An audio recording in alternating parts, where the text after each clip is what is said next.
stand together, we'll never fall. We can make... Well, hi there, and welcome back to another episode of the All Around Growth Podcast. My name is Rob Kaiser, and I am your host. Today is Wednesday, June 13th.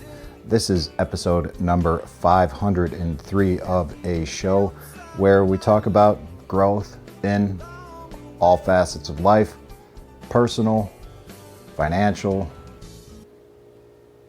physical development, or personal development, physical, family, spiritual, social, career. And you may notice based on the tone of my voice that I'm feeling a little off right now. And this is precisely why I decided to pause what I'm doing and record this episode and share it with you right off the cuff, because just the other day we talked about failure, or I talked about failure. And I'd like to think that, we're talking because it's kind of a one-sided conversation here, but if you were with me, I'd like to think that we would be having a conversation about the very things that I'm talking about right now, whether it's personally here on the farm, somewhere out in public, at a coffee shop, around a bonfire, or even out in the kitchen, which is where I was working today, and exactly where I experienced something that one might consider a failure, but I'm looking at it as an opportunity to learn.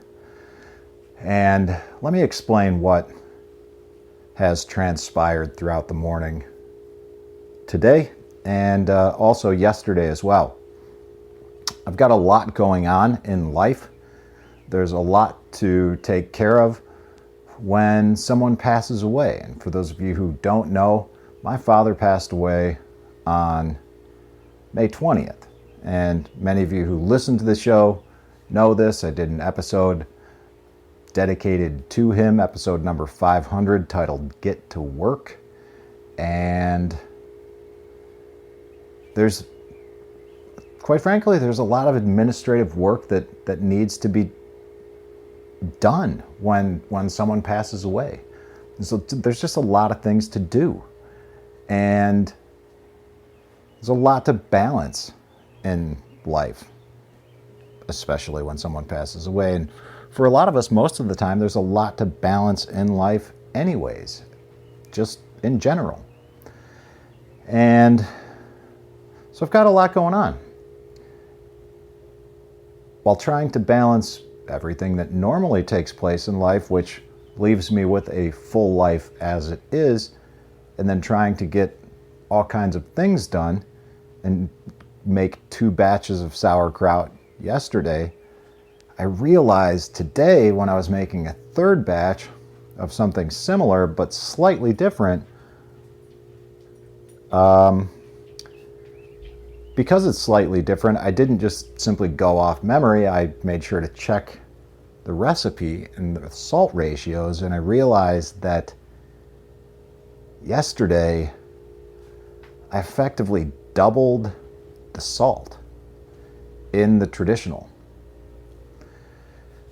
And when I realized that, I thought, oh boy, I have made about 65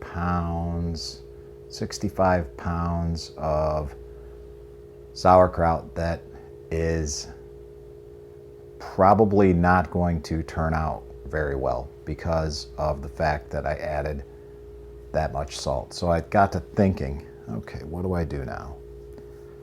And it's also a product that I have very little, basically none of right now, that I need. So, what can I do? Well, I realized that if I weigh out the product that's in the fermenting vessels by weighing an empty fermenting vessel and then weighing the full one, I can get a rough estimate of how much product is in there in conjunction with the brine, do some calculations, transfer that to the chopped cabbage that hasn't been salted yet, kind of do a 50-50 mix. It should turn out all right. It may be a little more salty, a little less salty. The salt ratio won't be 100% accurate. But you know what? When you're dealing with fermented foods, it doesn't really need to be all that accurate all the time. And quite frankly, this would probably be just fine. Well, if I wasn't looking to sell it and have a consistent product, I really wouldn't worry about it. I would just keep it as is, and when it came time to eat it, I might just rinse it and be done with it and understand that I'm going to have some salty product. But because I'm selling this commercially, I can't really do that. And I want to have consistent products. So, like I said, I've got approximately, I don't know,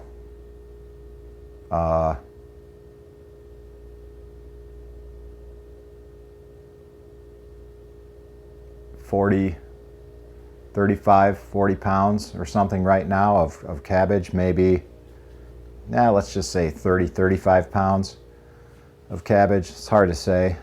One batch is somewhere in there. So yeah, yesterday maybe I made 65, 70 pounds.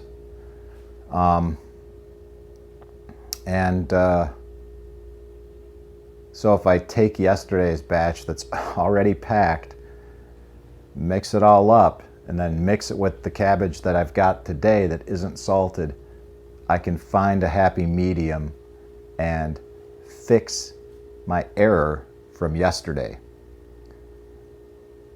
Yes, it's going to take a lot longer than it normally would, since those are packed and done and put away on the shelf and just sitting and fermenting. Yes, this next batch of sauerkraut is going to be a bit of a pain in the butt to produce. Not going to get 2 batches done today. It's likely going to be a lot longer and more in depth of a sauerkraut making experience than I normally would have expected or liked. But sometimes, guys, this is how life works. When we've got a lot going on, it's easy to get distracted. It's easy to lose sight of what it is that we're doing. It's easy to look at things incorrectly. And it's also easy to look at something that was done incorrectly and view it as a failure, and then proceed to get upset about it and let it ruin the rest of your day. But on the other hand, if we look at all of that with a little bit of a different perspective, we can see what we can gain from our, quote, failures, how we can move forward, and how we can grow as people, not only to prevent that from happening again, but how we can also use that as an opportunity to shift our perspective in just about everything else that we do in life. So that's it, guys. Just wanted to take a moment and share that experience with you, share a brief little podcast on frustration, fear, and perspective, which I think will be the title of today's show. So with that, guys, this is Rob Kaiser. I appreciate you listening, and I look forward to catching you on the next episode. Have a great day. Thank you.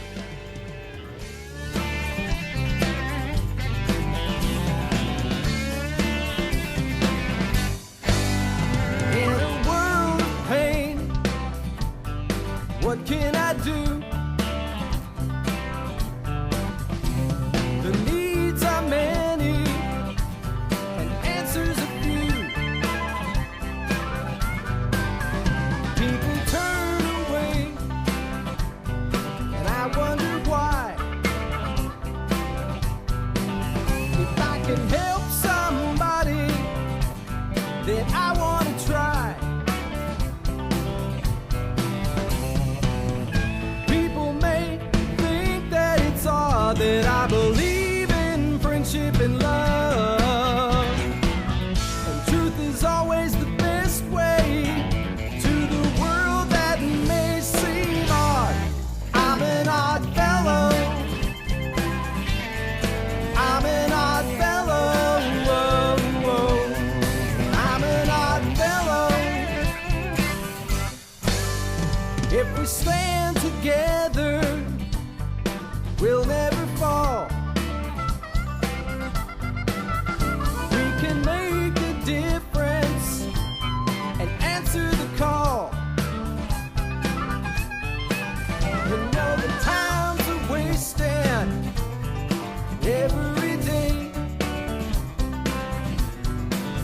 that we can help somebody along the way.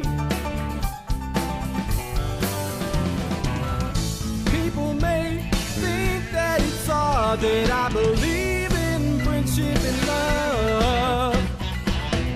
Truth is always the best way to the world that may seem odd. I'm an odd fellow. You're an